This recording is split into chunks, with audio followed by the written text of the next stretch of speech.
तर एस्पायरंट्स, आज आपण एंटर करतोय फार्मास्युटिक्स या डिपार्टमेंटमध्ये, या सब्जेक्टमध्ये. आणि या फार्मास्युटिक्समध्ये असणारा पहिला section, so that will be the drug discovery development. आणि याच्यासोबतच हा अजून एक section, so that is the intellectual property rights. या दोघांचं कॉम्बिनेशन आज आपण पाहणार आहोत. आज मी तुम्हाला इंट्रोड्यूस करेल खूप ब्रॉडली की what is the meaning of drug discovery development. Second, मी तुम्हाला कोरिलेट करेल drug discovery development with the intellectual property rights. तर एस्पायरंट्स, याचे आपले 2 सेशन असणार आहेत इन टुडे सेशन. सो आज आपण समजून घेणार आहोत आणि इन टुमॉरो सेशन आपण याचा पूर्ण पार्ट थेरॉटिकली क्लिअर करणार आहोत. असे 2 लेक्चर तुमचे याच्यासाठी असतील. तर aspirants, in pharmaceutical industry drug discovery development हा किती इम्पॉर्टंट पार्ट प्ले करतो तुम्हाला सगळ्यांना माहिती आहे. जिथं जिथं रिसर्च अँड डेव्हलपमेंट आहे तिथं तिथं तुम्हाला ड्रग डिस्कवरी करावीच लागते.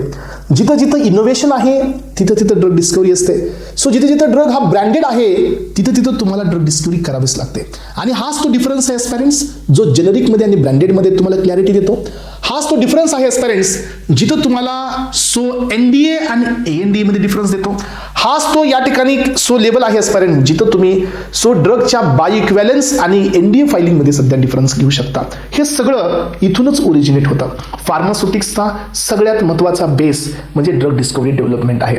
एखादा ड्रग हा कधी एनडीए फायलिंगमध्ये येतो, एखादा ड्रग हा कधी आयएनडी फायलिंग आणि एनडीए फायलिंगमध्ये येतो, एखादा ड्रग हा कधी ब्रँडेड होतो, एखादा ड्रग कधी जेनेरिक होतो, एखाद्या ड्रगला पेटंट कधी फाईल केलं जातं, त्या ड्रगचा पेटंट कधी एक्सपायर होतो. जेनेरिक फाईल करण्याचे किती पॅराज आहेत, यामध्ये पॅरा 1, पॅरा 2, पॅरा 3, पॅरा 4 हे काय प्रोव्हिजन्स आहेत, हे सगळंच्या सगळं आपल्याला क्लिअर करायचं आहे. आणि यानंतरच तुमच्या कॉन्सेप्ट एकदम एक्स्ट्रीम लेवलला जातील. तर एस्पायरंट्स, हे पहा, फार्मसीमध्ये सो जो आपण डोसेस फॉर्म देत असतो, इथं सगळ्यांना लक्षात येतं की डोसेस फॉर्म हा फार्मसीमध्ये कोण असतो. ह्या डोसेस फॉर्मला आपण कोरिलेट करतो येस तो इम्पॉर्टंट थिंग सोबत. यातील पहिला असतो तो म्हणजे API, so that is active pharmaceutical ingredient. Dosage form contain an active medicament and that is what the active pharmaceutical ingredient ज्याच्यामुळे फार्माकोलॉजिकल ऍक्शन असते. सो एस्पायरंट्स, हा जो ऍक्टिव्ह फार्मास्युटिकल इन्ग्रेडियंट आहे, हा इन्ग्रेडियंट तुम्हाला बॉडीमध्ये गेल्यानंतर या ingredient through so what will get the pharmacological action. त्यासोबतच या डोसेस फॉर्ममध्ये हा डोसेस फॉर्म प्रिपेअर करण्यासाठी तुम्ही यूज करत असतात एक्सिपियंट्स. एक्सिपियंट्स हे ऍक्टिव्हली काम करत नाहीत, बट हे सपोर्टिव्हली काम करतात. For example, you cannot take a paracetamol powder, so 1 tablespoonful, 1 teaspoonful असं नाही घेऊ शकत. You have to take an intact tablet. You have to take a intact syrup. You have to take a intact solution जे की uniformly distributed असेल. So ते settle नाही झालं पाहिजे. सो टॅबलेट असेल तर ती बाइंड झाली पाहिजे, ती पेलेटेबल असायला पाहिजे. सो यासोबतच त्या टॅबलेटचं सो शेल्फ लाईफ असायला पाहिजे, प्रिझर्वेटिव्ह टाकायला पाहिजे. मॅन्युफॅक्चरिंग करत असताना ती मॅन्युफॅक्चर झाली पाहिजे, ॲडियर नाही झाली पाहिजे, स्टिक नाही झाली पाहिजे, मोटलिंग नाही झाली पाहिजे, चिपिंग नाही झाली पाहिजे, सो कॅपिंग नाही झाली पाहिजे, सो लॅमिनेशन सध्या नाही झालं पाहिजे. हे सगळे अप्रोचेस आपल्याला मॅन्युफॅक्चरिंगमध्ये लागतात. मग हे मॅन्युफॅक्चरिंग करत असताना तुम्हाला सो मॅन्युफॅक्चरिंगच्या ती आणि बॉडीमध्ये सो डिसइंटिग्रेट डिझॉल्व्ह होण्यासाठी, स्टोरेज होत असताना प्रिझर्व होण्यासाठी आपल्याला थर्ड सबस्टन्स ॲड करावे लागतात and these are called as a excipients. मग या एक्सिपियंट्समध्ये बाइंडर आले, एक्सिपियंटमध्ये स्वीटनर आले, एक्सिपियंटमध्ये फ्लेवर आले, एक्सिपियंटमध्ये प्रिझर्वेटिव्ह आले, एक्सिपियंटमध्ये अँटीऑक्सिडंट आले, एक्सिपियंटमध्ये डिसइंटिग्रंट आले, एक्सिपियंटमध्ये सुपर डिसइंटिग्रंट आले.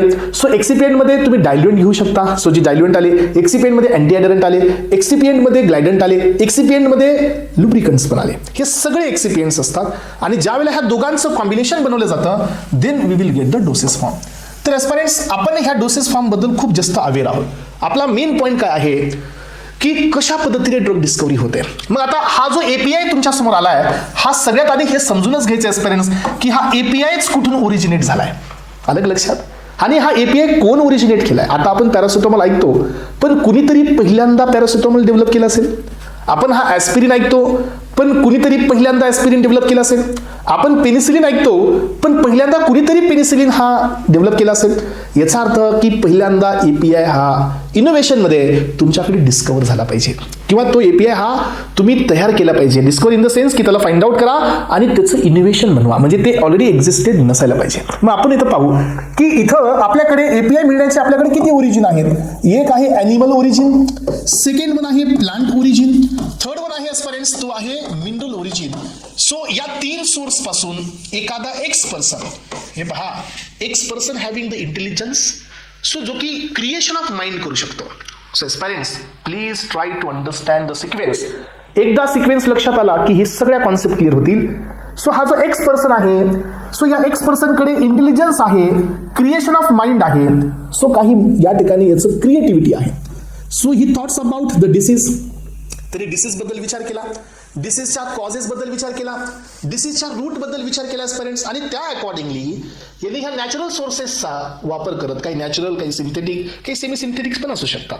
सो त्यांनी क्रिएशन ऑफ माइंड करत त्यांनी एक एपीआय या ठिकाणी सो बनवण्याचा प्रयत्न केला. हे पहा, एक एपीआय तरी इथं बनवण्याचा प्रयत्न केला. पहिल्यांदा हा एक असतो का? नाही. सो इथं थाउजंड्स ऑफ एपीआय हा बनवतो. मग याची स्क्रीनिंग होते, याची बाइंडिंग चेक केली जाते. सो असे बऱ्याच गोष्टी याच्या सिलेक्शन मधून आपल्याला काही सिलेक्टेड एपीआय इथं मिळतात ज्याच्याकडे अफिनिटी आणि इंट्रिन्सिक ऍक्टिव्हिटी आहे. सो मग याच्यामध्ये रॅन्डम स्क्रीनिंग येते, सो त्यानंतर स्क्रीनिंग असते, हाय थ्रू आउटपुटची स्क्रीनिंग असते. अशा 2-3 स्टेप असतात जिथून हा एपीआय डेव्हलप होतो. मग आता बघा, सो या ठिकाणी आपण या एपीआयला तोपर्यंत एपीआय म्हणणार नाही, तोपर्यंत आपण याला लीड म्हणणार नाही, जोपर्यंत याच्याकडे अफिनिटी आणि इंट्रिन्सिक ऍक्टिव्हिटी येणार नाही, जोपर्यंत हा सेफ हा दिसणार नाही. मग या सगळ्या प्रोसेस कंप्लीट करून आपण काय बदललं? ह्या एक्स पर्सनने, आपण म्हणजे ह्या एक्स पर्सनने सो हा एपीआय इथं डेव्हलप केला जो प्युअर आहे. मग प्युरिटी चेक करण्यासाठी याला केमिस्ट्रीकडे जावं लागलं. मग यांनी मास, एनएमआर, आयआर, यूव्हीचा यूज करून स्ट्रक्चरल इल्युसिडेशन केलं. Then he came to know about this की हा एपीआय प्युअर आहे, याच्याकडे बाइंडिंग अफिनिटी आहे आणि हा इंट्रिन्सिक ऍक्टिव्हिटी पण दाखवतो. मग आपण याला नाव दिलं new chemical entity. This is called as a NCE, ज्याला आपण ऍक्टिव्ह फार्मास्युटिकल इन्ग्रेडियंट सध्या म्हणू शकतो. मग आता हे क्रिएशन कोण केलं? तर ह्या एक्स पर्सनने केलं. ह्या क्रिएशनसाठी 2-3 गोष्टी यांनी इन्व्हेस्ट केल्या. काय काय इन्व्हेस्ट केलं? पहिल्यांदा यांनी याचं क्रिएशन ऑफ माइंड इन्व्हेस्ट केलं, that is the intelligence. Second, he has invested his money for this process.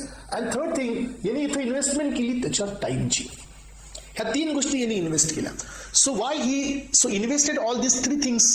कारण he wanted to earn something. So he wanted to earn some monopoly. याला काही प्रॉफिट मिळवायचं आहे म्हणून हिने ही क्रिएशन ऑफ माइंड केला. मग आता काय झालं पहा एस्पायरंट्स. सो नेक्स्ट याच्यामध्ये की जसं यांनी एपीआय बनवला, तो एपीआय यांनी बनवल्यानंतर तो एपीआय एक्सिपिएंट मध्ये तो डायरेक्टली ऍड केला जातो का? तर नो एस्पायरंट्स, ऍब्सोल्युटली नॉट. असं नसतं होत. कुठलाही एपीआय कोणत्याही एक्सिपिएंट सोबत सुटेबल होत नाही. बिकॉज आपल्या फार्मास्युटिक्समध्ये अजून एक इम्पॉर्टंट टॉपिक आहे and that is called as a incompatibilities. Incompatibilities it means की सुटेबिलिटी होत नाही. कशामध्ये? सो एपीआय मध्ये आणि एक्सिपिएंट मध्ये. मग aspirant before going through the formulation कडे जाण्याआधी, फॉर्म्युलेशन थ्रू जाण्याआधी सो आपल्याला कोणता स्टडी करावा लागतो? And that study is known as a pre formulation studies of the API and excipient. आणि हा इंडस्ट्रीमधला सगळ्यात मेन डिपार्टमेंट असतो सुटिक्समध्ये, जिथं प्री फॉर्म्युलेशन स्टडीज हे परफॉर्म केले जातात. मग ह्या प्री फॉर्म्युलेशन स्टडीजमध्ये कोणत्या गोष्टीवरती ट्रेस केला जातो?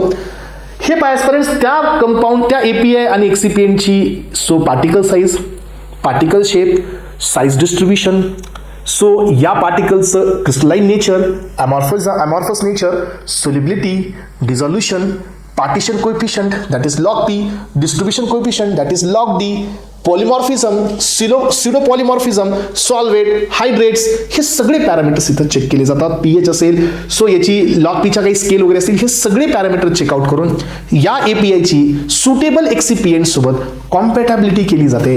आणि हे प्री फॉर्म्युलेशन स्टडी हा परफॉर्म केला जातो अप टू 2 to 2.5 इयर्ससाठी. हे डिपेंड आहे, हे व्हॅरी होतो कंपनी टू कंपनी. मग अप्रॉक्सिमेटली जर तुम्ही टाइम सांगितला तर हा 2 to 3 इयर्सचा स्टडी असतो. मग आता पहा, सो यामध्ये आपल्याला इथं समजतं एस्पायरंट्स की जसं यांचं प्री फॉर्म्युलेशन झालं आणि जो कंपाऊंड याच्यासोबत या ठिकाणी समजा मिक्सअप होत असेल, कम्पॅटेबल होत असेल, मग असं होतं का नॉन कम्पॅटेबिलिटी असते ना एस्पायरंट? तुम्हाला माहिती आहे का की जर आपण अमाइन कंटेनिंग एपीआय आणि हायड्रस लॅक्टोज जर दिलं तर आपल्याला मिलार्ड रिएक्शन पाहायला मिळते. जर आपण डायबेसिक कॅल्शियम आणि कॅल्शियम मध्ये त्या डायबेसिक कॅल्शियमच्या डायल्युएंटमध्ये जर आपण टेट्रासायक्लिन दिला तर इन्सोल्युबल कॉम्प्लेक्स पाहायला मिळतो. So tetracycline plus calcium containing anything दिलं तर इन्सोल्युबल कॉम्प्लेक्स पाहायला मिळतो. याचा अर्थ आपल्याकडे इनकॉम्पॅटेबिलिटीज असतात. मग हे प्री फॉर्म्युलेशन स्टडीजला परफॉर्म करत हे इनकॉम्पॅटेबिलिटीज इलिमिनेट केल्या जातात आणि ह्या दोघांचं सुटेबिलिटी चेक करून आपण ह्या दोघांपासून एक गोष्ट बनवतो and that is called as a so doses form. मग तुम्हाला माहिती आहे का स्टुडंट्स, ह्या प्री फॉर्म्युलेशन मध्ये सो आता याच्यानंतर फॉर्म्युलेशन स्टडी असतो. मग आता तुम्ही मला सांगा डोसेस फॉर्म पण कशावरती डिपेंड असतात? साधी गोष्ट आहे. जर तुमच्या कंपाऊंडचा किंवा जर तुमच्या एपीआयचा लॉग पी हा 3.4 आहे, then can you give this API by intravenous route? Can we use this API as a emergency condition? नाही यूज करू शकत. अलग लक्षात. सो या ड्रगच्या येस काही फिजिको केमिकल प्रॉपर्टीज हे डिपेंड करतात फॉर्म्युलेशन करत असताना. तो प्री फॉर्म्युलेशन स्टडी वेगळा. Now we are moving towards the formulation. Formulate करायचंय, मग either it can be a tablet, so either it can be a capsule, either it can be a microencapsulation, either it can be the aerosol, either it can be the suspension, emulsion, nano suspension, so either it can be the solid lipid nanoparticles, nanogel, neosome, ethosomes. हे कोणतं formulation बनवायचं आहे हे depend असतं त्या एपीआयच्या physico chemical प्रॉपर्टीजवरती आणि patient related प्रॉपर्टीजवरती. सध्या कुणाला द्यायचंय हे सध्या खूप मॅटर करतं. साईट ऑफ एक्शन कुठं द्यायचंय हे सध्या मॅटर करतं. तुम्ही पाहिलं असेल की जे पेडियाट्रिक फॉर्म्युलेशन्स असतात हे टॅबलेट कॅप्सूलमध्ये अवेलेबल राहत नाही. हे तुम्हाला सस्पेन्शन किंवा इमल्शनमध्ये अवेलेबल पाहायला मिळतात. कारण का? सो जे न्यूनेट्स आहेत, जे इन्फंट्स आहेत, they are unable to take a tablet, unable to take a capsule. त्यामुळे ते त्याच्यात आहे. एजड पेशंटचं पण तसंच आहे. पण एस्परंट्स आपण सगळ्यात मोस्ट कन्व्हिनियंट फॉर्म हा टॅबलेटला कन्सिडर करतो. मग आपण या न्यूनेटला टॅबलेट्स का नाही देते? कारण ते कन्व्हिनियंट नाही आहे. सो आपण सगळ्यात जास्त बायोअवेलेबिलिटी ही एरोझोलची सांगतो. मग सगळे ड्रग्स हे एरोझोलमध्ये का नाही आहेत? आपण सगळ्यात जास्त बायोअवेलेबिलिटी लिक्विडमध्ये सोल्युशनची सांगतो. मग आपण सोल्युशन का नाही देते? याचा अर्थ की त्या ड्रगच्या फिजिको केमिकल प्रॉपर्टीज आणि एस्पॅरेंट्स, सो त्या पेशंट रिलेटेड काही प्रॉपर्टीज असतात ज्याच्यावरती हे डिपेंड असतं. आणि मग हे सगळं कन्सिडर करून मी तुम्हाला जसं विचारलं की तुमचा लॉग पी जर 0 असेल तरच आपण आयव्ही देऊ शकतो. हे फिक्स आहे, हे माहिती असायला पाहिजे. सो एस्पॅरेंट, कारण जर लॉग पी 0 असेल तर तो कंपाऊंड हायड्रोफिलिक असतो. आणि आपण रूट ऑफ ऍडमिनिस्ट्रेशन मध्ये पाहणार आहोत की only hydrophilic drugs are given by the IV route. म्हणजे हे माहिती असणं खूप गरजेचं आहे. समजा एखादा सायंटिस्ट आहे, ही डोंट नो अबाउट दिस, त्याचा लॉग पी हा 3.4 होता आणि he has prepared the ivy solution. मग काय होईल सांगा? Is it possible? एकतर हे पॉसिबल होणारच नाही. आणि जरी पॉसिबल झालं तर हे स्टेबल राहणार नाही. जरी स्टेबल झालं तर हे दिल्यानंतर तुम्हाला टॉक्सिसिटी आल्याशिवाय राहणार नाही. याचा अर्थ इथं काही पॅरामीटर्स असतात एस्पॅरेंट्स. एक्सिपियंट आणि एपीआयचं प्री फॉर्म्युलेशन स्टडीज केल्यानंतर फॉर्म्युलेशन करण्याआधी तुम्हाला काही फॅक्टर्सला कन्सिडर करावं लागतं. याचा लॉग पी काय आहे, याचा लॉग डी काय, याचं डिस्ट्रीब्युशन, याची सोलिबिलिटी काय, याचं डिझोल्युशन काय, याची स्टेबिलिटी कुठं आहे, सॉलिडमध्ये आहे का लिक्विडमध्ये, हे सगळं करत तुम्हाला डोसेस फॉर्म बनवावा लागतो. डोसेस फॉर्म हा सुटेबल, जो की डिसीजच्या साईट ऑफ एक्शन, जसं की अँटी फंगलच्या काही आपल्याकडे क्रीम्स आहे. तुम्ही पाहिलं की अँटी फंगल हे क्रीम्स आणि ऑइंटमेंट्समध्ये जास्त अवेलेबल आहेत रॅदर दॅन टॅबलेट्स. कारण का? डायरेक्ट ऍप्लिकेशनसाठी त्यांना आपण त्या रूटमध्ये कन्वर्ट केले. याचा अर्थ हे डिपेंड आहे 2-3 फॅक्टरवरती आणि आपण हा डोसेस फॉर्म इथं प्रिपेअर केला. सो फॉर एक्झाम्पल मी असं कन्सिडर केलं की टॅबलेट ही आपण बनवली कारण ही आपल्याला अडल्टला द्यायची होती. आणि दुसरी गोष्ट एस्पॅरेंट्स, टॅबलेट हा मोस्ट कन्व्हिनियंट आहे आणि स्टेबल डोसेस फॉर्म आहे म्हणून आपण टॅबलेट बनवली असं आपण इथं कन्सिडर करू. मग आतापर्यंत एक्स पर्सननी 2 कॉन्सेप्टला पुढे घेऊन घेतलाय. एक, त्यांनी एपीआयचं सिंथेसिस केलं पहिल्यांदा. सो एपीआय सिंथेसिससाठी जो टाइम लागला तो त्यांनी इन्व्हेस्ट केला. सेकंड, सो त्यांनी जो प्री फॉर्म्युलेशनसाठी टाइम लागला तो इन्व्हेस्ट केला. आणि now he is ready with the formulation. तर एस्पॅरेंट्स, आता मला सांगा की आता हे जे फॉर्म्युलेशन आहे हे फॉर्म्युलेशन आपण सो डायरेक्टली आपल्या पेशंटला देऊ शकतो का? येस, हे फॉर्म्युलेशन आपण पेशंटला देऊ शकतो का? तर आन्सर असेल नो. कारण हे फॉर्म्युलेशन तुम्ही अजून त्याची टेस्टिंग नाही केलेली आहे की हा फॉर्म्युलेशन बनवल्यानंतर तो सेफ आहे का, आणि सेफ असेल तर त्याची इफिकेसी आहे का, ह्या गोष्टी अजून पण टेस्ट झालेल्या नाही आहेत. मग आता लक्षात घ्या की टेस्टिंग तुम्हाला करायची आहे. पण एस्पॅरेंट्स, ही टेस्टिंग करण्याआधी हे बघा, बरं ठीक आहे आपण तिथून पुन्हा वापस येऊ. सो टेस्टिंग तुम्हाला करायची आहे तर तुम्ही डायरेक्ट ही टेस्टिंग ह्युमनवरती करू शकतो का? तर या ठिकाणी तुम्हाला क्लिअरली सांगावं लागेल नो. तुम्हाला गव्हर्नमेंट ही अथॉरिटी नाही देत. सो इंडियामध्ये जी रेग्युलेटरी बॉडी आहे दॅट इज CDSCO, ही तुम्हाला अथॉरिटी नाही देत की तुमचं डोसेस फॉर्म हा डायरेक्टली ह्युमनवरती टेस्ट केलं जाईल. Even though it is patient or the healthy volunteers काही असेल तर तुम्हाला यांच्यावरती टेस्टिंग करण्याची अनुमती देत नाही. USFDA ही देत नाही. TGA ऑस्ट्रेलियाची तीही देत नाही. म्हणजे कोणतीच बॉडी तुम्हाला ॲनिमल टेस्टिंग केल्याशिवाय ह्युमनची टेस्टिंग करता येत नाही. म्हणून एस्पॅरेंट, ह्या टेस्टिंग करत असताना तुमच्याकडे 2 ऑप्शन आहेत. यातील पहिला ऑप्शन कंपल्सरी असतो तर तो असतो प्री क्लिनिकल ट्रायल्स. कोणता ऑप्शन तुम्हाला इथं करावा लागतो? फर्स्ट ऑप्शन हा कंपल्सरी असतो आणि that is called as a pre clinical trials. आणि हा प्री क्लिनिकल ट्रायल्स या ठिकाणी परफॉर्म केला जातो एस्पिरंट्स. कुणावरती हा ट्रायल परफॉर्म केला जातो? यस, तर हा प्री क्लिनिकल ट्रायल हा परफॉर्म केला जातो ॲनिमल्सवरती. यस, तर एस्पिरंट्स हे ॲनिमलवरतीची टेस्टिंग असते. अलग लक्षात. मग आता आपण हे ॲनिमलवरती टेस्ट करतोय. मग आपल्याकडे वेगवेगळे ॲनिमल आहे, स्मॉल टू लार्ज पर्यंत. रॅबिट आहे, माईस आहे, सो आपल्याकडे त्यानंतर मंकी आहे. सो हे इथपर्यंत आपण याला टेस्टिंग करू शकतो. पिग आहे, त्याच्यावरती पण टेस्टिंग असते. मग ही टेस्टिंग आपण का करतो? ॲनिमलवरती ही टेस्टिंग आपण का करतो? आपण हे फाइंड आउट करतो की त्या ड्रगचं ADME काय, त्या ड्रगचं absorption profile, distribution profile, metabolism profile आणि एक्सक्रिशन प्रोफाईल आपण फाइंड आउट करतो. हे झाला पहिला पॉईंट. सेकंड पॉईंट काय की ह्याचा मॅक्सिमम डोस किती टॉलरेबल आहे, किती डोस आपण देऊ शकतो हे इथं आपण चेकआउट करतो. त्या ड्रगच्या काही टॉक्सिसिटीज आहेत का हे सध्या आपण यामध्ये फाइंड आउट करतो. आणि जसं आपण समजून घेतलं की या ठिकाणी तुमचा जो फॉर्म्युलेशन आहे, if it is found to be toxic, ही सगळी प्रोसेस ही रिजेक्ट केली जाते. पुढे तुम्हाला परमिशनच नाही मिळणार आहे. सो तुमच्या त्या ड्रगचा प्लाझ्मा प्रोफाईल म्हणजे फार्माकोकायनेटिक प्रोफाईल हा गुड आहे. सो तुमच्या ड्रगची ॲनिमलवरती सेफ्टी आहे. So if your drug is found to be safe, minimum toxicity आहे, देन एस्पिरंट्स तुम्ही पुढच्या स्टडीसाठी जाऊ शकता.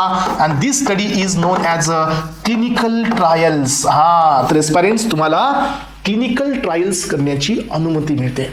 पण ही अनुमती कशी मिळते, हे परमिशन तुम्हाला कशी मिळते? तुम्हाला जेवढा डेटा तुम्हाला प्री क्लिनिकल ट्रायल्समध्ये मिळाला आहे, सो तो सगळा डेटा तुम्हाला एका फॉर्मॅटमध्ये कंपाईल करावा लागतो. And that format is known as a IND. So what is this? This is called investigated new drug application. तर तुम्ही IND ला फाईल कराल. हे IND तुम्ही फाईल कराल to the respected regulatory authority. तुम्हाला हा ड्रग कुठं लॉन्च करायचा आहे त्याच्यानुसार तुम्हाला IND फाईल करावं लागेल. If it is in the India then तुम्हाला CDSCO ला फाईल करावं लागेल. If it is in the America then तुम्हाला US FDA ला फाईल करावं लागेल. If it is in the Australia then तुम्हाला TGA ला फाईलिंग करावं लागेल. हे डिपेंड आहे की तुम्ही तुमचा ड्रग कोणत्या मार्केटमध्ये लॉन्च करताय. यानंतर पहा, जसं तुम्ही या ठिकाणी IND फाईल केलं आणि जसं तुम्हाला याचे अप्रुव्हल्स आले, सो हे IND ग्रँट झालं की then you can go for the clinical trials. आणि एस्पिरंट्स हे पहा, हे क्लिनिकल ट्रायल्स हे डिपेंड करतं, हे असतं ह्युमनवरती. आपल्याकडे ह्युमन 2 आहेत. सो 2 टाईपचे आपल्याकडे ह्युमन असतात. यामध्ये एक असतो हेल्दी व्हॉलेंटियर्स आणि सेकंड वन असतात पेशंट्स. तर एस्पिरंट्स या क्लिनिकल ट्रायल्समध्ये 2 प्रकारचे आपल्याला ह्युमन्स पाहायला मिळतात. ओके, इथपर्यंत सगळ्यांना क्लिअर आहे का? समजतंय का? एक बाजू ही ड्रग डिस्कव्हरीची आहे, याला पॅरलल अजून एक आहे, दॅट इज IPR. ते सध्या ओपन होईल, जस्ट वेट अँड वॉच. मग आता पहा, जसं तुम्ही क्लिनिकल ट्रायल्सच्या मध्ये जाताय, सो तुम्हाला आता पहिल्यांदा स्टडी असतो दॅट इज फेज 1. फेज 1चा सेकंड नेम आहे, so that is the human pharmacology phase. अलग लक्षात.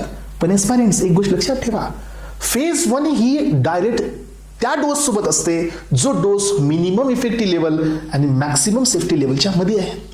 याच्यामुळे सो आपल्याकडे काय गॅरंटी आहे? जो ड्रग ॲनिमलवरती सेफ आहे तो ड्रग ह्युमनवरती पण सेफ असेल याची काही गॅरंटी नाही आहे.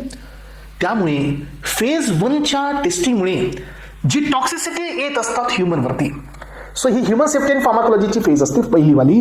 सो ही जी डायरेक्ट आपण ड्रग यूज केला ह्युमनवरती आणि त्याच्यामुळे काही टॉक्सिसिटी येत असेल तर, म्हणून ही फेज 1 करण्याआधी आपल्याला याच्या आधी एक फेज कंप्लीट करावी लागते आणि that is called as a phase 0. This phase is known as a micro dosing phase, जिथं तुम्ही तुमचा डोस 100 टाइम्सनी रिड्यूस करता. अलग लक्षात. सो जो तुम्ही डोस सिलेक्शन केलंय, कुठं डोस रिजिमेंट कुठं सिलेक्ट केलाय? ॲनिमलवरती. सो त्या सिलेक्टेड डोस रिजिमेंटचा तुम्हाला डोस या ठिकाणी 100 टाइम्स रिलीज करावा लागतो. इथं तुम्ही चेकआउट करता पुन्हा एकदा फार्माकोकायनेटिक पॅरामीटर्स आणि मॅक्सिमम टॉलरेबल डोस इथं फाइंड आउट करता. किती डोस आपण देऊ शकतो इथं चेकआउट केला जातो. आणि अशा पद्धतीने जो ड्रग इथं सेफ आहे, सो जो ड्रग या फेज 0 ला क्रॉस करेल मायक्रोडोसिंग फेजला, तोच ड्रग इथं आता फेज 1 मध्ये पास केला जातो. ही फेज असते ह्युमन सेफ्टी आणि फार्माकोलॉजीची. तर aspirant, this is first in human, this is first in healthy volunteers. So ही फेज जी असते ही first in healthy small population वरती कंडक्ट केली जाते. अलग लक्षात. सो मग आता पहा इथं आपण काय करतोय, मग आता मायक्रो डोसिंग फेज आपण कंप्लीट केली. आता आपण फेज 1 मध्ये आलो. फेज 1 मध्ये आपण या ड्रगची फक्त सेफ्टी चेकआउट करतोय आणि सेफ्टी चेकआउट करण्यासाठी इथं जे पॉप्युलेशन असतं जे या ड्रगला एक्सप्लोर होतं हे पॉप्युलेशन हेल्दी असतं. हेल्दी पॉप्युलेशन वरती ही फेज केली जाते. मग हेल्दी पॉप्युलेशन वरती जर हा तुमचा ड्रग सेफ हा तुम्हाला फाइंड आउट होत असेल, if it is found to be safe, then and then aspirants you will enter into the second phase of the clinical trial. So total जर तुम्ही पाहिलं तर फेज नंबर 2, पण ही ऍक्च्युअली तुमची थर्ड फेज असते. सो ही तुमची फेज नंबर 2 असते आणि this is called as a therapeutic exploratory phase. Okay, एक्सप्लोरेटरीचा अर्थ काय की ही फेज होत असते फर्स्ट इन पेशंट. ही फेज होत आहे फर्स्ट इन पेशंट. आता या फेज मध्ये पॉप्युलेशन जास्त आहे. ह्या फेज मध्ये ही सिंगल ब्लाइंड वे असते, लक्षात घ्या, ही नो ब्लाइंड असते. ह्याच्यामध्ये आता तेच तुम्हाला नंतर पुढे सांगेल मी, एकाला माहित असणं, investigator no about this, but ज्याच्यावरती इन्व्हेस्टिगेशन होत आहे त्याला माहित नाही. Single blind, double blind, no blind अशा बऱ्याच गोष्टी असतात. हिट्रोजेनस पॉप्युलेशन, होमोजेनस पॉप्युलेशन, हे पण सध्या तुम्हाला पुढे सगळं मिळेल, आधी समजून घ्या. सो ही जी फेज नंबर 2 आहे इथं आपण इफिकेसीला एक्सप्लोर करतो. मग आता इफिकेसी चेकआउट करायची आहे. इफिकेसी म्हणजे काय की ड्रग किती इफेक्टिव्ह आहे हे तुम्हाला चेकआउट करायचं आहे. तर तुम्हाला हे टेस्टिंग करावी लागते पेशंट वरती. ही असते पहिली फेज जी पेशंट वरती केली जाते आणि तो ड्रग किती या पेशंट वरती इफिकेस आहे हे एक्सप्लोर केलं जातं. आलं लक्षात? त्यामुळे या फेजला आपण म्हणत असतो थेरापेटिक एक्सप्लोरेटरी फेज. हा, तर या फेज मध्ये आपण डोस रेंज ठरवतो. सो या फेज मध्ये आपण मिनिमम डोस, मॅक्सिमम डोस किती द्यायचा ते बी आपण ठरवतो. ह्या बऱ्याच पॅरामीटरला इथं आपण चेकआउट करतो. मग जसा तो ड्रग या फेज 2 ला बी क्रॉस करेल त्यानंतर एस्पायरेंट्स तुमचा ड्रग किंवा तो डोसेस फॉर्म हा फायनल स्टेज मध्ये पोहोचतो आणि this is called as a phase number 3. हा, फेज नंबर 3 ही असते थेरापेटिक कन्फर्मेटरी फेज. ही पण पेशंट वरतीच असते. ही लार्ज नंबर ऑफ पॉप्युलेशन वरती असते. ही खूप जास्त वेगवेगळ्या सेंटरवरती पण कंडक्ट केली जाते. ही फेज डबल ब्लाइंड पण असते. आलं लक्षात? सो याचा अर्थ या फेज मध्ये तुम्ही इथं हिट्रोजेनस पॉप्युलेशन म्हणजे अडल्ट वरती पण असते. सो या ठिकाणी न्यूनेट्स वरती पण असते. मग आता पहा, जसा तुमचा ड्रग हा फेज 3 मध्ये पोहोचतोय पेरेंट्स, सो तुम्हाला लक्षात येतं की हा ड्रग या ठिकाणी, सो जर तो सेफ तर ऑलरेडी आपण पाहिला, सेफ्टी तर आपण ऑलरेडी पाहिली. जर त्या ड्रगची इफिकेसी आहे तर तो ड्रग हा अलाउ केला जातो for the further filing.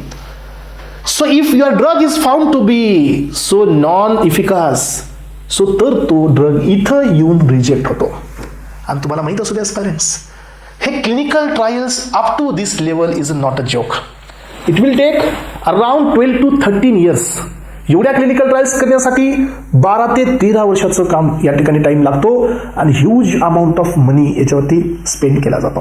That is Y Indian pharmaceutical companies will not work on this. This is called innovation. Time consuming process आणि एक्सपेन्सिव्ह प्रोसेस आहे. दॅट इज वाय ह्या प्रोसेस आपल्या इंडियामध्ये खूप कमी आहे. मग आता आपण पाहूया की फेज 3 मध्ये जर फेल होत असेल ड्रग तर हे सगळ्यात मोठं फेल्युअर असतं त्या फार्मास्युटिकल इंडस्ट्रीचं. एक तर ड्रगही फेल झाला. सो सेकंड थिंग काय की तुमचा टाइम ही वेस्ट आणि मनी ही वेस्ट इथपर्यंत. जर तो ड्रग इफिकस आहे पेरेंट्स, देन हा रेशो किती असतो माहिती आहे का? हा रेशो असतो अप्रॉक्सिमेटली 10,000 to 1:2 असतो.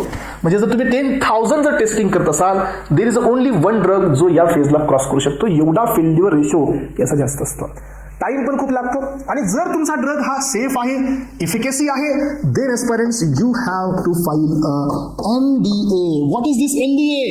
NDA stand for the new drug application. तुमचा तो ड्रगचा जो काही डेटा आहे तो ह्या NDA फायलिंग मध्ये ड्राफ्ट करावा लागतो आणि ही फायलिंग केली जाते, ही फायलिंग चेकआउट केली जाते एस्पायरेंट्स. आणि जसं हे तुमचा डेटा अप्रूव्ह करण्यात आला तर तुमचा ड्रग हा मार्केटमध्ये जातो. Drug will be in the market. If it is found to be so non safe or the non efficacious, इथं येऊन तुमचा हा ड्रग रिजेक्ट होऊ शकतो. बघा, सो आतापर्यंत आपण 3 फेजेस कंटिन्युअसमध्ये, एक होती फेज 0, त्याच्यावरती आधी प्री क्लिनिकल ट्रायल्स इथं आपण कंप्लीट केल्या. ह्या फेजेसमध्ये जे छोटे मोठे बीट्स आहेत, छोटे मोठे स्टडीज आहेत, छोटे मोठे पॅरामीटर्स आहेत, हे उद्या तुम्हाला थेरॉटिकलमध्ये मिळतील. ओके, सो आता पहा, मग आता इथं आपण काय केलं की मार्केटमध्ये जो ड्रग आहे तो ड्रग आता एक्सपोजरमध्ये येतो चिल्ड्रनसाठी. सो तो ड्रग एक्सपोजरमध्ये येतो प्रेग्नंट वुमनसाठी, तो ड्रग एक्सपोजरमध्ये येतो अडल्टसाठी. सो एस्पायरेंट्स आता इथं वेगवेगळ्या एजमध्ये हा डोस हिट्रोजनस पॉप्युलेशनमध्ये येतो आणि जर कारण ह्या स्टडीजमध्ये प्रेग्नंट आणि चिल्ड्रन्स हे एक्सक्लुडेड असतात, लक्षात ठेवा, आतापर्यंतच्या क्लिनिकल ट्रायल्समध्ये हे एक्सक्लुडेड असतात. आणि जर या प्रेग्नंट वुमननी या ड्रगचा यूज केला आणि if it is found to be a long term toxicity जर याच्यासोबत आल्या ॲस्पायरेंट, जसं की thalidomide will show the phocomelia, so tetracycline, fetal abnormalities, so असे वेगवेगळे ड्रग्स आहेत. If it is found to be so long term toxicities of this drug, तर aspirants लक्षात घ्या, तो ड्रग मार्केटमध्ये लॉन्च केल्याच्या नंतर सध्या मार्केटमधून तो ड्रग विड्रॉ केला जातो under the phase, that phase is called as a phase number 4 and this phase is called as a post marketing surveillance. ही कोणती फेज असते? Post marketing surveillance. हा ड्रग विड्रॉ करण्यात येतो. अलग लक्षात. रिसेंटली कफ सिरप, सो जे मार्केटमधून withdraw करण्यात आले, रिसेंटली तुम्ही पाहिलं होतं पाठीमागे, सो जे काही निम्युसलाइड आता आपण पुन्हा एकदा रिसेंटली बॅन केलंय, सो जे की मार्केटमधून विड्रॉ करण्यात येईल. अलग लक्षात. मग आता तुम्ही मला सांगा की जर तो ड्रग असा झाला तर, आणि जर तो सेफ असेल तर तो ड्रग मार्केटमध्ये आहे, सेफ झाला तर तो ड्रग मार्केटमध्ये आहे. आतापर्यंत आपण काय पाहिलं? Drug discovery development. अजून आपण इंटेलेक्च्युअल प्रॉपर्टी राईट्स मध्ये नाही एंट्री केली, आपण तिकडे नाही पोहोचले अजून. समजते का सगळ्यांना ॲस्पायरंट्स? Yes or no? तर ॲस्पायरंट्स, आता हा ड्रग मार्केटमध्ये आहे, राईट? सो हा ड्रग मार्केटमध्ये येण्यासाठी तो जो एक्स पर्सन होता त्यांनी काय काय इन्व्हेस्ट केलं सांगा? So he has invested intelligence, time and money, एवढ्या गोष्टी यांनी इन्व्हेस्ट केल्या. टाइम किती लागतो? 12 to 13 इयर्स एवढा टाइम इन्व्हेस्ट केला. मिलियन्स ट्रिलियन्स डॉलर त्यांनी याच्यात इन्व्हेस्ट केले. आणि त्यानंतर ही टॅबलेट मार्केटमध्ये आली. जसं ही टॅबलेट मार्केटमध्ये आली, समजून घ्या, सो फॉर एक्झाम्पल त्यांनी या टॅबलेटची जी स्ट्रीप आहे, सो 10 टॅबलेटची जी स्ट्रीप आहे ॲस्पायरंट्स, ही स्ट्रीप त्यांनी ठेवली 10,000 रुपीज पर 10 टॅबलेट्स. कारण याला बजेट खूप जास्त इन्व्हेस्टमेंट आहे, स्ट्रीपचा रेट त्याला जास्तच ठेवा लागेल, कारण याचं खूप मोठं इन्व्हेस्टमेंट आहे, लॉंग टर्म इन्व्हेस्टमेंट आहे, सो माइंड क्रिएशन आहे, न्यू ड्रग आहे. अलग लक्षात. मग आता झालं काय की लोकांनी याला खूप चांगला रिस्पॉन्स दिला, खूप जण या टॅबलेटला परचेस करायला लागले. मग whatever the invested by X, हे त्याला वापस मिळायला लागलं प्रॉफिटच्या वेमध्ये. म्हणजे पहिले त्याला कॅपिटल जी इन्व्हेस्टमेंट आहे ती काढावी लागेल, then he will recover the profit. But what happen aspirants at the same time, so the Y person from the another industry, X person from the another industry, now the Y person from the another industry, what he done, so what he did, so यांनी काय केलं? He has purchased this tablet, आणि या टॅबलेटला त्यांनी त्याच्या lab मध्ये जाऊन, so या टॅबलेटचं यांनी काय केलं? रेट्रोसिंथेसिस केला. Yes, he has obtained the starting material from the finished product, so this is called as a retrosynthesis. He done with the retrosynthesis. आणि लक्षात घ्या पेरेंट्स, सो रेट्रोसिंथेसिस केल्यानंतर याला मिळालं starting material. Okay, so aspirant starting material ठीक आहे, so याला हे स्टार्टिंग मटेरियल मिळवण्यासाठी सो 2 to 3 इयर्सचा टायमिंग लागला. Okay, but aspirants as compare to 13 इयर्स, as compare to the billions and the trillions dollar, हे कधीही चांगलं आहे. मग वापस काय केलं बघा? By giving the reference of him, याचा रेफरन्स देत यांनी ह्या टॅबलेटला मार्केटमध्ये लॉन्च केलं. सो ती टॅबलेट सेफ आहे तर ही पण सेफ असेल, या बेसिसवर यांनी मार्केटमध्ये या टॅबलेटला लॉन्च केलं. आणि यांनी याची कॉस्ट ठेवली 1,000 रुपीज पर 10 टॅबलेट. येस, समजा या ठिकाणी he has filed the ANDA, so ANDA filing केली, असं दाखवलं की ते तर चुकीचं, अजून आपण पेटेंटमध्ये नाही घुसले त्याच्यामुळे मी सांगित नाही ते, असं समजून घ्या. फक्त अजून करा फक्त की यांनी ही टॅबलेटची जी स्ट्रीप आहे ही मार्केटमध्ये लॉन्च केली वाया ANDA. पॅरा फायलिंग सांगतो पुढे, जस्ट वेट अँड वॉच. आणि यांनी याची कॉस्ट ठेवली 1,000 रुपीज पर 10 टॅबलेट्स. मग मला सांगा, ह्या दोन्ही टॅबलेटच्या मध्ये बायोलॉजिकल डिफरन्स आहे का? नाही. दोन्ही टॅबलेटच्या मध्ये API सेम आहे, सो दोन्ही टॅबलेटच्या मध्ये एक्सिपियन बेनी सेम ठेवलंय. मग आता मला सांगा, why the population is wanted to purchase this tablet? याची कॉस्ट 10,000 रुपीज पर 10 टॅबलेट आहे, ही तर 1,000 आहे. सो प्रत्येकाचा इकडे येण्याचा काय होईल? सो या ठिकाणी विचार होईल, याच्याकडे कुणी जाणारच नाही. Then what happen aspirants? हा पर्सन प्रॉफिट मध्ये जाईल, कारण का? याची इन्व्हेस्टमेंट कमी आहे in terms of money, in terms of intelligence, so in terms of mind creation, in terms of time. आणि याचं कमी सो कॅपिटल असल्यामुळे याची प्राइस कमी आहे, याचं प्रॉफिट जास्त आहे. सो याचं काय? इन्व्हेस्टमेंट जास्त आहे, क्रिएशन ऑफ माइंड आहे, इंटेलिजन्स इन्व्हेस्टेड आहे, टाइम इन्व्हेस्टेड आहे, मनी इन्व्हेस्टेड आहे, पण याला रिटर्न मिळत नाहीये. मग आता झालं काय? असं झाल्यानंतर लक्षात घ्या, सो जो पर्सन इंटेलिजन्स वाला होता, so he got discouraged, he got depressed, because so at that time, त्या टाइमाला गव्हर्नमेंटकडे ह्या गोष्टींना थांबवण्यासाठी कोणताच रूल नव्हता. अलग लक्षात, गव्हर्नमेंटला, कारण हे प्रॉपर्टी नाहीये, हे काही नाहीये, प्रॉपर्टी नाही की हे माझं आहे, हे can't say this preparation is my, is belongs to me, no, because तो रूलच नव्हता. मग असं झाल्यानंतर जे इंडियामध्ये जे टॅलेंटेड सायंटिस्ट आहेत किंवा अदर कंट्रीज मध्ये जे टॅलेंटेड सायंटिस्ट आहेत, they will so getting discouraged, they will getting demotivated by this practice, आणि मग next time he will not go for the creation of mind. आणि इव्हेंच्युअली मग कुणाचा लॉस झाला? त्या कंट्रीचा. नवीन डिसीज येतात पण नवीन फॉर्म्युलेशनच नाही, कुणी तयार करायलाच तयार नाही. जो कुणी तयार करेल immediately other people will copy that formulation, आणि त्यामुळे काय लागलं? कंट्रीचा लॉस. सो जे नवीन नवीन डिसीज येतात त्याच्यावर नो इन्व्हेन्शन. मग गव्हर्नमेंटला ही गोष्ट, इंडियन गव्हर्नमेंटला लक्षात आली, आणि तुम्हाला माहितीये का, सगळ्यात पहिल्यांदा 1970 मध्ये India has passed the very important act, and that is the patent act. यांनी इथं पास केला. येस, आलं लक्षात? कोणता ऍक्ट पास झाला? पेटंट ऍक्ट 1970 मध्ये. आणि लक्षात घ्या, this is not a product patent, हा ऍक्ट होता प्रोसेस पेटंट मध्ये. आलं लक्षात? मग आता हे पेटंट ऍक्ट काय सांगतो माहितीये? सो हा पेटंट ऍक्ट सांगत होता की ज्या वेळेला तुम्ही इन्व्हेन्शन करता, येस वरती या, ज्या वेळेला तुम्ही या ठिकाणी तुमचं फॉर्म्युलेशन बनवता, before entering in to the pre clinical trials, तुमचं फॉर्म्युलेशन तयार झालं की तुम्ही साइड बाय साइड काय घ्या? पेटंट घ्या. So once you will take the patent on this your particular formulation, then others will not copy your invention without your prior permission. अलग लक्षात? सो म्हणून हा पेटंट ऍक्ट आला. It is just like other legal property. हे invention पण एक property आहे, असं या लॉचं म्हणणं आलं. मग आता पेटंट हा जो आलेला आहे मार्केटमध्ये, सो त्या टाइमला या पेटंटचे 3 क्रायटेरिया होते. First one, second one and third one. Patent हा कुणाला ग्रँट केला जातो, पेटंट हा कुणाला दिला जात होता. सो पहिला पेटंट हा इन्व्हेन्शन साठी होता, नॉट अ डिस्कवरी. अलग लक्षात? सो पेटंट हा इन्व्हेन्शन साठी होता, नॉट अ डिस्कवरी. सो पहिली स्टेप या पेटंटच्या क्रायटेरियामध्ये होती, that is what the inventive step. असं नाही की I have prepared A+B, I got a C. No, this is not an invention.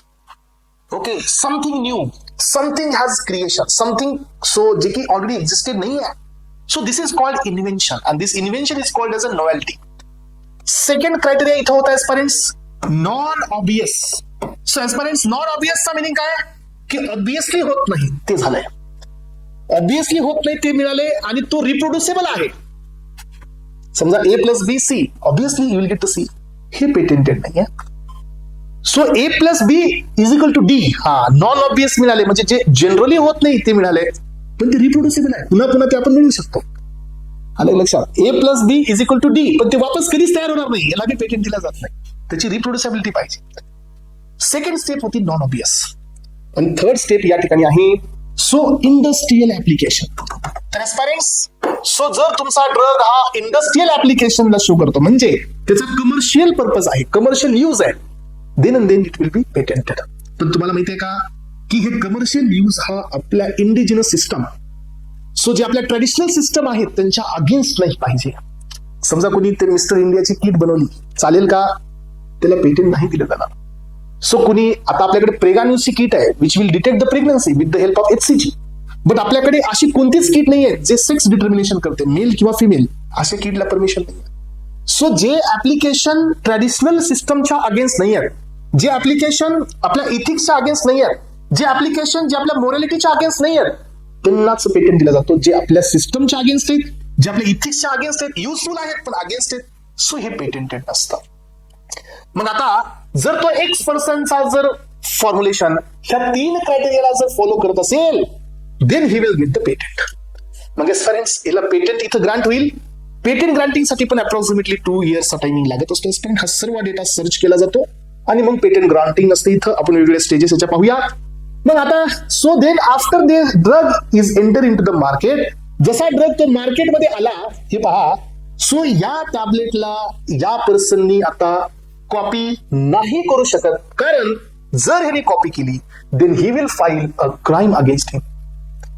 without my permission he copied my invention. I want justice. He will file a crime against him आणि त्याला ते justification द्यावं लागेल within 55 days. अलग लक्षात. Yes, this is called as infringement. He has infringed my invention आणि त्याचं तुम्हाला या ठिकाणी जस्टिफिकेशन द्यावं लागेल. याचा अर्थ एस्परेंट्स या पर्सनचं हे इन्व्हेन्शन प्रोटेक्ट झालं या कंट्रीमध्ये. तर हे इन्व्हेन्शन अदर कंट्रीमध्ये कॉपी केलं जाऊ शकतं का? येस. जर पेटेंट ग्रांट करत असताना तुम्ही पेटेंट फक्त सिंगल कंट्रीसाठी घेतला असेल तर ही पॉसिबिलिटी आहे. तुम्हाला पेटेंट ग्रांट करत असताना जर तुम्ही वर्ल्ड पेटेंट घेतला पेरेंट्स तर मग त्याही कंट्रीमध्ये तुमचं इन्व्हेन्शन कॉपी केलं जाणार नाही. And that is called as a PCT. Correct. So मग आता काय झालं? मग इथं हा पेटेंट झाला, इथं हे ड्रग कॉपी होऊन ब्लॉक झालं. विदाउट हिज परमिशन कोणीही या ड्रगचा वापर नाही करत आहे. सो एस्पायरंट्स पण समजा ही ग्रांटेड सो पेटेंट ही आता समजा एक एक्झाम्पल म्हणून आपण पाहूया की कोविड-19 हे आपण पाहिला. बट एस्पायरंट जस्ट इमॅजिन की कोविडची वॅक्सिन जर 2018 मध्ये कोणी ग्रांट केली असती तर लक्षात घ्या. तर मग काय झालं असतं? गव्हर्नमेंटने त्याचं पेटेंट राईट काढून घेतले असते. कारण का? गरज सगळ्यांना आहे. जर समजा एस्पायरंट्स की होल कंट्रीमध्ये जर काही इमर्जन्सी कंडिशन आली तर हा पेटेंट दिलेल्या पर्सनला बाकीच्या लोकांना मॅन्युफॅक्चरिंगसाठी लायसन्स द्यावं लागतं. That is called compulsory licenses. हे पण एक प्रोव्हिजन याच्यामध्ये only in case of emergency. आता हा पेटेंट तर इथं ऑलरेडी फाईल आहे. ओके. सो मग आता हा जो एक्स पर्सन होता he is getting profit. So but हा Y person waiting for what? He is waiting for the patent terms. मग आता मला सांगा पेटेंटची टर्म्स किती वर्षाची असते? पेटेंट टर्म ही 20 इयर्सची असते. किती वर्षाची असते? 20 इयर्सची असते.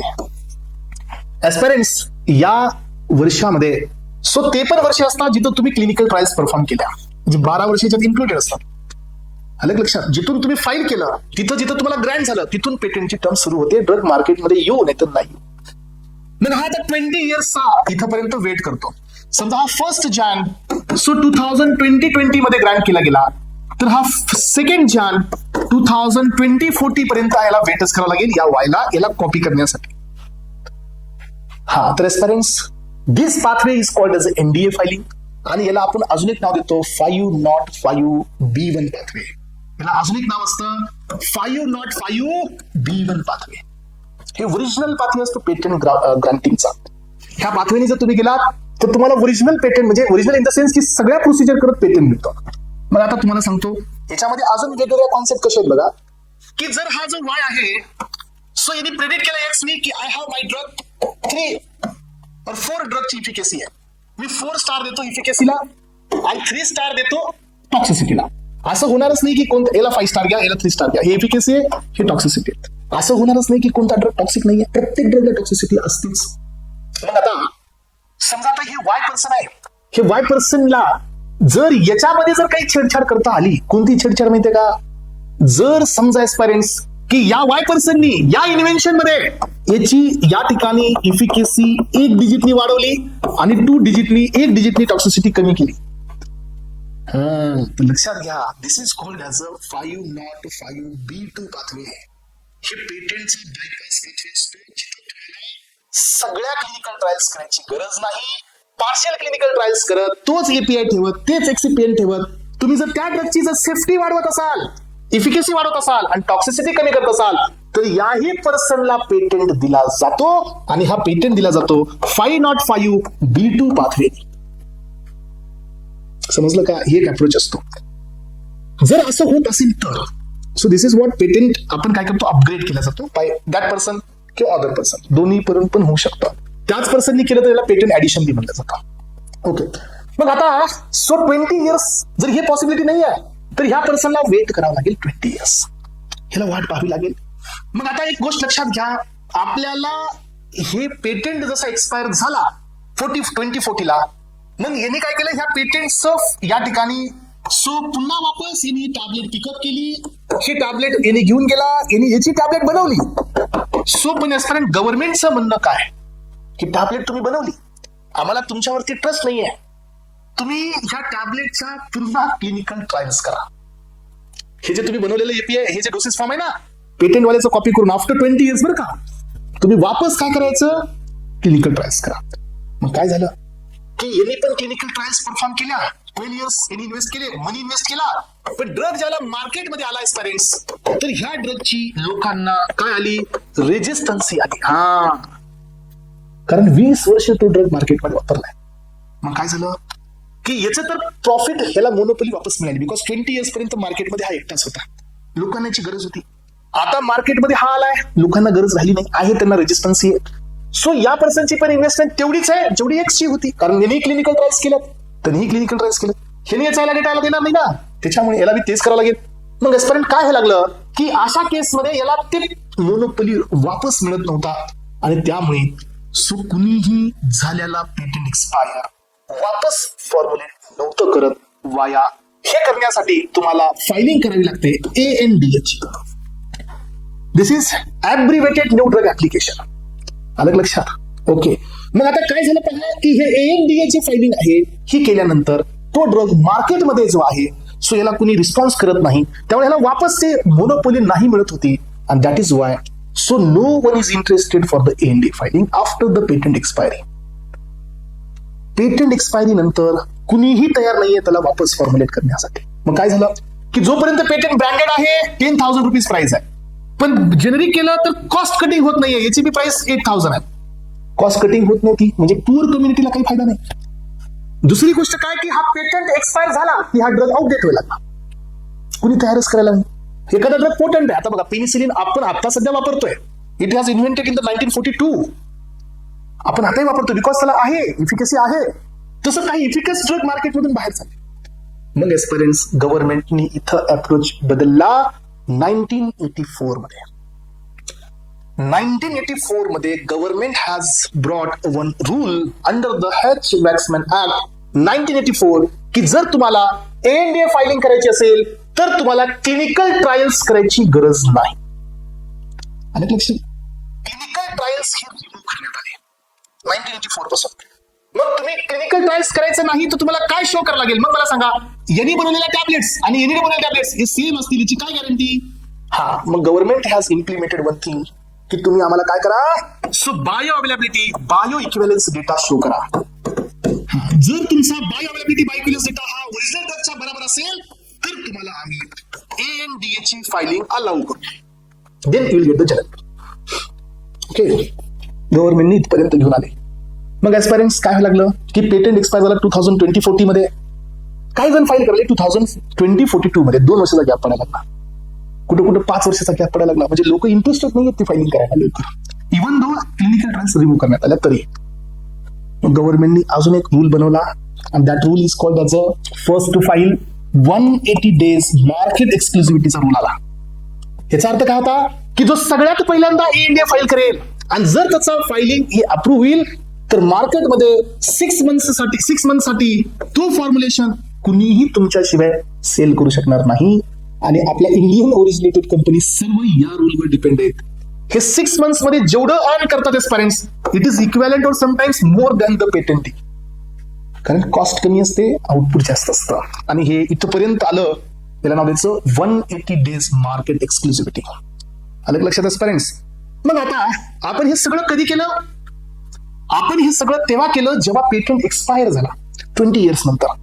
ओके, मग आता माझा क्वेश्चन काय तुम्हाला की पेटंटची टर्म एक्सपायर होते, इथून पेटंट इथे एक्सपायर होतो, तेव्हाच आपण ANDA फाईल करू शकतो का जेनेरिक? मग एस्पायरंट्स तुम्हाला माहित असू द्या, इथून इथपर्यंत काय होतं, सो दिस इज NDA आणि याच्या खाली काय आहे ANDA. तर हे NDA म्हणजे ब्रँडेड आणि ANDA म्हणजे जेनेरिक. स्वस्त मेडिकल आहे जे आता आलेत मार्केटमध्ये, हे सगळे ANDA चे प्रोडक्ट्स आहेत. Bio availability same, by equivalence same, but cost ही रिड्यूस होते. पण इंडियामध्ये अजून एक महत्वाची गोष्ट आहे, जोपर्यंत गव्हर्नमेंट हे MRP वरती काम करणार नाही, सो ब्रँडेड असो किंवा जेनेरिक मध्ये MRP जास्त आहे, इन्व्हेस्टमेंट कमी आहे, तोपर्यंत हे सो नॉर्मल जे पॉप्युलेशन आहे त्यांना याचा काही बेनिफिट होणार नाही. कारण का, even though tablet is generic, त्याच्यावरती प्राइस ही ब्रँडेड सारखीच आहे, त्यामुळे कुणी त्याला कमी कॉस्ट मध्ये विकतच नाही. हा आपल्या इथं सध्या प्रॉब्लेम आहे. सो हे आहे इथून पुढे जेनेरिक, इथून पुढे ब्रँडेड. तुम्हाला माहिती आहे का आजपर्यंत ड्रग इन्स्पेक्टरच्या इंटरव्ह्यू मध्ये, लक्षात घ्या हा इंटरव्ह्यूचा मोठा टॉपिक आहे बरं का, हा जेनेरिक वर्सेस ब्रँडेड. कारण DI ला याची पूर्ण माहित असणं गरजेचं आहे. सो त्यामुळे हा टॉपिक तिथं विचारला जाऊ शकतो, त्यामुळे लक्ष नाही का आम्ही जे सांगतोय ते. आता हे NDA फायलिंग इथं संपली. इथून पुढे एनडीए सुरू झाली. एनडीए साठी क्लिनिकल ट्रायल्स रिमूव्ह केल्या, बायो अवेलेबिलिटी बायक्वेलन्स घेऊन आले. पुन्हा काही केसेसमध्ये बायो अवेलेबिलिटी बायक्वेलन्स काढण्यात आले बरं का. बायोवेवर्स आले पुन्हा नंतर. बायोवेवर्स म्हणजे वेव ऑफ बायक्वेलन्स. कोणत्या केसमध्ये ते सांगतो पुढे, क्लास 1 क्लास 2 यासाठी असतं फक्त. मग आता हे एनडीए फायलिंग करायची आपल्याला, तर एस्पिरंट्स हा जो वाय पर्सन आहे तो एनडीए फायलिंग फक्त इथंच करू शकतो का आफ्टर द पेटेंट एक्सपायरी? नाही. सो हा एनडीए फाईल हे 4 वेगवेगळ्या कंडिशन मध्ये करू शकतो. याला नाव द्यायचं NDA para filing. Yes. So मग आता याच्यामध्ये पहिला पॅरा असतो, that is para number 1. So para 1 सांगतो की त्या ड्रगचा पेटेंटच फाईल केलेला नाही आहे. पेटेंट हे फाईल नाही आहे, you can take directly generic. हे एक ऑप्शन आहे. So that is para 1 filing. Second आहे पॅरा 2. पॅरा 2 चा मिनिंग असतो पेटेंट हा फाईल होता, येस, बट पेटेंट हा ऑलरेडी एक्सपायर्ड आहे, मला जेनेरिक द्या. ही पण एक पॉसिबिलिटी असते. सो जे की जनरली तुम्हाला मिळत नाही मार्केटमध्ये, कारण तोपर्यंत सगळ्यांनी केलेलं असतं फाईल. सो त्यानंतर पहा पॅरा नंबर 3, जे इंडियन पॉप्युलेशन, इंडियन कंपनी या पॅरावरती खूप जास्त डिपेंड आहेत. So patent will expire. अलग लक्षात, माझं जेनेरिक फाईल करून घ्या, पेटेंट विल एक्सपायर. जेव्हा पेटेंट एक्सपायर होईल त्याच्या नेक्स्ट डेला give me the generic. He para number 3 असतो. ही पॅरा तुम्हाला फक्त पेटेंट एक्सपायर नंतर आला होतो. ह्या केसमध्ये तर पेटेंट ऑलरेडी एक्सपायर आहे, इथं तर पेटेंटच फाईल नाही आहे. आणि एस्पायरंट्स या पॅरावरती सगळ्या कंपनी काम करतात. सगळ्यात शेवटचा असतो पॅरा नंबर 4. हा सगळ्यात जास्त चॅलेंजिंग असतो. कोणता? की पेटेंट जो आहे तो पेटेंटच इनव्हॅलिड आहे. पेटेंट हा इनव्हॅलिड आहे, गिव्ह मी जेनेरिक्स. पेटेंट चुकीचा आहे. येस, पेटेंट हा चुकीचा आहे, पेटेंट हा इनव्हॅलिड आहे, मला जेनेरिक द्या. सो मग एस्पायरंट्स जर तुम्ही असं क्लेम केलं तर जो पेटेंट असतो he will get 45 days to justify की पेटेंट हा व्हॅलिड कसा आहे. Within 45 he has to justify की पेटेंट व्हॅलिड आहे इन द कोर्ट. आणि he is unable to justify patent हा व्हॅलिड आहे, देन पेटेंट हा इनव्हॅलिड ठरतो, पेटेंट काढून घेतला जातो आणि या पर्सनला जेनेरिक दिला जातो. This is all about the ANDA filing. 4 paras. तर एस्पायरंट्स, सो या सगळ्या कॉन्सेप्टला आपण जर एकत्र केलं तर this is called as a drug discovery development. And second thing, intellectual property rights. त्यामधला पहिला important right that is patent. So इथपर्यंत तुमची लेवल पाहिजे. आणि हे झालं एक complete overview on the drug discovery, on the intellectual property rights, आणि त्यामध्ये most specific that is patent. बघा आपण कुठून सुरुवात केली. Yes, X person, API development, pre formulation, then formulation, then pre clinical, then clinical. Clinical मध्ये phase 0, phase 1, phase 2, phase 3, then drug in to the market, NDA filing. After pre clinical IND filing. आपण 3 filing आतापर्यंत पाहिल्या. एक पाहिली IND, second पाहिली NDA. ह्या 2 filing कुणासाठी असतात? ब्रँडेडसाठी. ANDA filing कुणासाठी असते? जेनेरिकसाठी. हे कधी फाईल करायचं? ह्या 4 केसेसमध्ये, पॅरा 1, पॅरा 2, पॅरा 3, पॅरा 4. हे ब्रँडेड आहे 20 years साठी, हे जेनेरिक आहे त्याच्यानंतरसाठी. मग त्याच्यामध्ये तुम्हाला फाईल करायची तर तुम्ही हे काम करा. हे फायलिंग करण्यासाठी तुम्हाला 505B1. सो हे फायलिंग करण्यासाठी 505J. Transparent the ANDA filing is also known as a 505J filing. So याला ऑप्शनल म्हणून कोणती फायलिंग असते आपल्याकडे? याच्यामध्ये पण ANDA असतात, that is 505. So B2 filing. तर ही असते ऑप्शनल. याला सध्या पेटेंट मिळतो, यालाही पेटेंट मिळतो, ह्याला पेटेंट नसतो. हे जेनेरिक आहे म्हणून हे ब्रँडेड आणि हे जेनेरिक. तो आला पेटेंट. पेटेंटचे 3 important criterias. So that is inventive step, that is novelty. Second one आहे नॉन बेसनेस, इंडस्ट्रियल ऍप्लिकेशन. 1970 ला पहिला पेटेंट आला, दॅट इज प्रोसेस पेटेंट. त्यानंतर पेटेंट मध्ये अमेंडमेंट झाली 2003 च्या आसपास, तर तिथं आलं प्रोडक्ट पेटेंट. ओके, हे सर. तर एस्पायरंट्स इथपर्यंत आपल्या लक्षात ठेवा. सो पॅकेजिंग मटेरियल हा इथं तुम्ही बदलू शकता ना. एपीआय कॉन्स्टंट ठेवा. तुम्ही या B0 मध्ये तुम्ही एक्सिपियंट चेंज करा, तुम्ही रूट ऑफ ऍडमिनिस्ट्रेशन चेंज करा, तुम्ही एपीआय सोडून सगळं बदलू शकता. तर तुम्हाला फक्त काम करायचंय की सेफ्टी वाढवायची आहे, इफिकसी वाढवायची आहे, आणि तुम्हाला टॉक्सिसिटी कमी करायची आहे. लक्षात घ्या. पण ANDA फायलिंग मध्ये तुम्ही ब्रँडेड मधलं साधं एक्सिपियंट सध्या बदलू शकत नाही. ANDA फायलिंग ही जी असते ही सिमिलर असते एक्झॅक्टली टू द ब्रँडेड, कारण तुम्हाला बायो अवेलेबिलिटी आणि बायो इक्विव्हॅलन्स शो करावं लागतं. इथं तुम्हाला क्लिनिकल ट्रायल्स असतात, पण हे क्लिनिकल ट्रायल्स फुल्ली नाही, पार्शियली. जे कामाचे तेवढ्या करा आणि दाखवा. हे पेटेंटचं बायपास पाथवे आहे. हे बी शॉर्ट टर्म मध्ये पेटेंट मिळतो, इथं लॉंग टर्म मध्ये पेटेंट मिळतो, पण इथं कुठलाच पेटेंट नाही. Okay, the parents, hopefully, so I have given a very broad view so regarding to the drug discovery development, intellectual property rights, आणि एवढं जर समजलं असेल पर्यंत या टॉपिक मधून हे सगळे क्वेश्चन्स तुमचे क्लिअर होतील फेज 0 पासून फेज 4 पर्यंत, आणि इकडे पेटेंट पासून पूर्ण 7 मेकॅनिझम पर्यंत आपण जाऊया. अपेक्षित आहे की हा एक ओव्हरव्ह्यू, कम्प्लीट ओव्हरव्ह्यू तुमच्या माइंड मध्ये एकदम क्रिस्टल क्लिअर असेल. ओके, चलो, thank you so much for today's session. Thank you so much. Have a nice day.